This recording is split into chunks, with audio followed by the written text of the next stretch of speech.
I'm going to share with you 3 steps to end any toxic relationship with a narcissistic person. Not only will these 3 steps end the current mess that you're tangled up in with narcissists, whether it's your family members, friends, lovers, coworkers, whomever, but if you implement these 3 steps in your daily life, I promise you that you will never again deal with narcissistic people. They will be running from you. My name is Kevin, and this is The Royal We. Now, before I continue, I want to let you know that I'm here to support you. Down in the description box, you'll find access for one-on-one appointments with me. In addition to that, I have a brand new life coaching program where I teach every day, Monday through Friday, live with questions and answers. It's only $49 for the entire month. And now my coaching program is not some pre-recorded material that you got to sit on your couch by yourself and watch. I'm actively involved, taking my time and spending it with you each and every day, and together we're breaking chains. Together we're moving forward. Together we're becoming stronger. Get down there and get registered or schedule some time with me. Now today we are going to be talking about 3 powerful steps. These steps sound simple, but in practicality, they're not that simple. Hopefully, I plan to make them that simple by the end of this message. Are you ready? Let's do this. Step number 1. Make sure that ending any toxic relationship is coming from your heart's decision. It must be a heart's decision to end a toxic relationship with a narcissistic person. You do not need permission from the outside, which means you don't need closure. You don't need to write some fancy long letter. You don't need to call them up on the phone and tell them all the reasons why you want the relationship to end. Because the reality is none of that stuff is coming from a decision for you to end the relationship. That's coming from looking for permission. You're fishing for something. Anytime you want to put out there this long reason and excuse to get them to change, what you're really doing is throwing out a fishing line saying, give me a reason to stay. Give me just one. Tell me you're going to work on yourself, blah, blah, blah, blah, blah, blah, blah. And by the way, narcissistic people will. They'll see that crack wide open in you, and they will weasel right in there and say, oh, okay, no, I will change. I'll go to counseling. I'll be better. Okay, I'll be better. How many times have you already heard that nonsense? It may have worked the first, second, third, fourth, fifth, shame on you however many times, right? Now your decision has to come from within, from your heart, to where you've seen enough and your heart has now made a decision saying, I'm done. Everybody say this with me. I am done. I am done with the lies. I am done being cheated on. I am done being mocked. I'm done being criticized. I'm done with the abuse. I'm done. I am done. I'm so done. I'm ready to build a wall against me and the narcissistic person. I am done. Now, this is important because none of the other steps are going to work unless you get this down. As a matter of fact, if you're not in a place where you're ready from within your heart to be done with the narcissistic people, turn the video off right now. Go watch something else. Go watch conspiracy theory videos because the other steps aren't going to make sense to you. So I don't want to waste your time. I know I said that number 3 is the most important, but I'm actually now challenging that. I think number 1 is the most important. If you're not at a place yet where your heart is done with the relationship, then there's nothing you can do. There's no YouTube video you can watch. I don't care if it's Dr. Ramani or Dr. Carter or Dr. Jorgen Peterson. None of what they say will ever matter until you are done in your heart and you're ready to seal up and get that relationship at a distance that allows you to feel safe. All right? So for those of you who are at a place where you are done within your heart, let's continue. Step number 2 now is start with slow no's. Slow no's. Say this with me, everybody. Slow no's. What's a slow no? A slow no is actually just saying no. Learn the habit of saying no to people. Narcissistic person, boyfriend, girlfriend calls you up. Hey, what are you doing? Want to Netflix and chill? Haven't seen you in a week. No, I'm busy. Sorry, not sorry. Bye, thanks for the offer. That's no. Narcissistic family members call you up. Hey, you really need to come over to the barbecue this weekend. Your aunt, your uncle, and your brothers and sisters, everybody's going to be there, and they all think you're very weird because you've been keeping yourself kind of distant, and we're all kind of tired of it, and you really need to show up. It is your family. You can't just stay away from your family. Yeah, look, I'm busy. No. Yeah. All right, thanks for offering. Maybe another time. I'll catch up with y'all later. Bye. That's no. You don't have to give a long excuse, a long reason. You can if you want. Make something up. Washing my hair. Sorry, can't do it. Sorry, not sorry. Yeah, I'll be in the bath. I'm not going to be able to make it. Bye. No. Now, some of you right now might be saying, yeah, Kevin, you've never said no to a narcissistic person then, because you don't know they go off the handle. They fly into a rage. They make your life miserable, blah, blah, blah. Listen, yes, I have been there. And every time it happens, you know how I respond to it? Yeah, the answer is still no. Let your yes be yes and your no be no. Yes, they're going to fly off the handle. Who cares? So what? They're like toddlers in a grocery store toy aisle, right? Mommy, Daddy, I want that toy. Buy me that toy. You haven't bought me a toy in over a month. You don't love me anymore. If you don't buy me that toy, I want.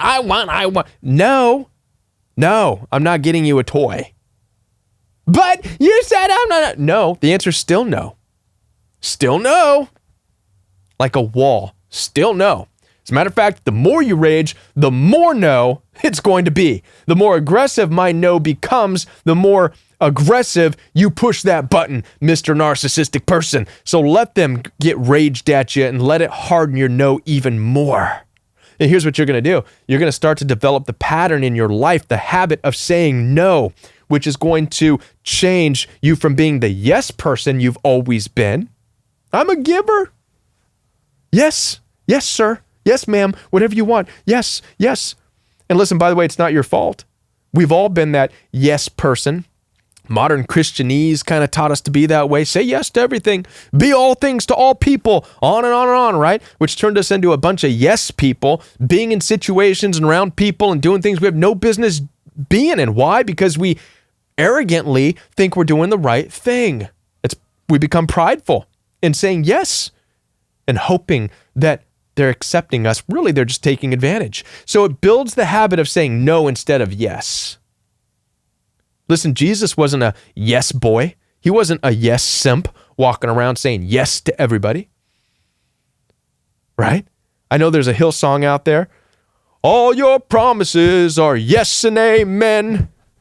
Yes and amen. Wrong.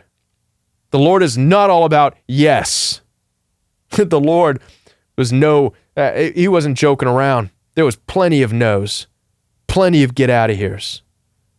It wasn't just a yes to everybody. Kidding me? You're not supposed to be a yes person to everybody, and neither am I. So we've got to crush that, squash that, develop the habit of saying no. And here's what's going to happen. The narcissist will leave you. They'll go no contact with you. That's why you don't have to worry about no contact with a narcissistic person. All you got to do is start saying no, and narcissists will leave you alone. This is what gets them running. After they throw their temper tantrum, after they yell and scream and fight, they'll realize we're not getting anywhere. I'm not getting anything. I'm not getting my sexy time. I'm not getting affection. I'm not getting my money. They'll have no choice. They'll freak out. They'll get mad. They'll get angry at you. They'll cuss and scream and shout like a child not getting their toy. And then they'll realize, I better move on. And they will go no contact with you to try to find supply elsewhere. But this only works, like I said, if you follow step number 1, which is make the decision from your heart. Because it has to come from your heart that you develop this solid wall of no. If you haven't first made the decision in your heart, then you'll always have cracks in your no, and narcissists will weasel their way in through their yelling and screaming and temper tantrum throwing or making promises. They'll find the cracks and get in. So that's why step number 1 is important. But then step number 2, just learn to say no. And if you do this the right way, narcissists will go no contact with you, and they'll have to go find their stuff somewhere else. All right. Step number 3 then, which is the one I said is the most important. Step number 3 is to replace your addiction. Oh, I said it. I know you're addicted. I know. Listen, I've been doing this for 5 years, talking with people about narcissistic abuse, helping people out of broken relationships, and I've had to get out of it myself. So I know you're addicted as I was addicted. Listen, the reality is we are by our very nature addictive, if I said that right, creatures. Listen, let me put it to you this way. This is how God designed us, right? Because we have to survive in this world. We would not survive in this world if we did not have biochemistry that produces what we need to be doing, right? If it wasn't for adrenaline, for example, we would have not had any motivation to get up and run away from the jackals that were chasing us out in the wild when we were naked before civilization was even built. We wouldn't be here. We'd all be mauled to death a long time ago. But because of adrenaline, we're able to get up and turn these legs into wheels and get the heck out of there. What powers that? Adrenaline. We are biochemical beings. What motivates us and drives us in life? It's a reward-based system internally. Endorphins, serotonin, these juices flow, and it makes the rewards in life worth obtaining. Without that, we'd sit around like a rock.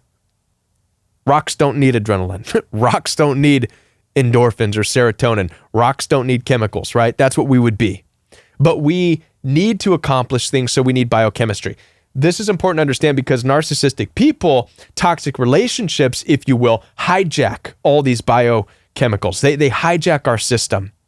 The sex is good. The fighting is good. Everything is good. And all of our juices go from where they should be in life to get us to a healthy place, and they all go into the relationship. This relationship grabs on and engages all of our chemistry. You are addicted. How many of you have said, it seems like I no longer know who I am anymore. I've lost my passions. I've lost the things I once used to like doing. Yeah. You traded it in because the fighting and the sex and the name calling and all the stuff pulled your juices, if you will, your biochemistry. It sunk it into that relationship. It became the most exciting thing because it was so intense. And as a result, your painting hobby or your flutophone or whatever you did back in the day can't compete or compare with getting your hair pulled and called names and then having rough sex or whatever, or all that stuff in that relationship.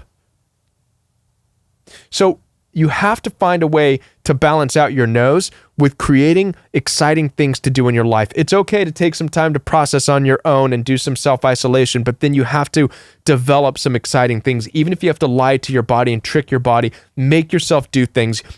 You can't just sit on the couch eating potato chips and watching movies. Your body will disagree with you strongly, and it will straight up tell you, if all you're going to do is sit here and eat hot Cheetos, I'm going to let that narcissistic person back in your life because that's more exciting than sitting here eating hot Cheetos. And you'll have no control over your body. So it's better to start to make plans. Test yourself, test your limits in a healthy way. Hit the gym, lift weights, join a race, go join a boxing club, get ready to fight somebody wearing gloves for the first time, risk getting knocked out.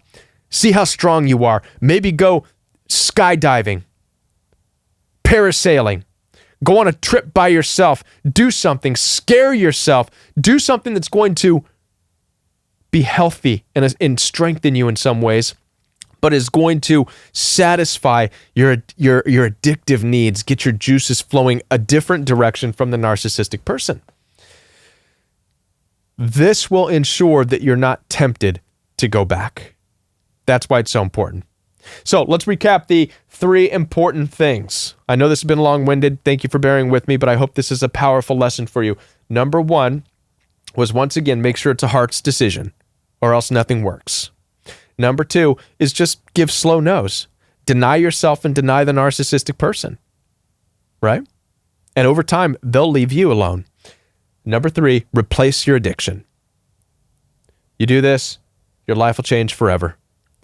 Like I said before, I'm here to support you. Down in the description box, you'll find access for one-on-one appointments with me. In addition to that, brand new life coaching program. It's all down below, so get down there, get registered. I'll be back with more videos for you right here on The Royal We.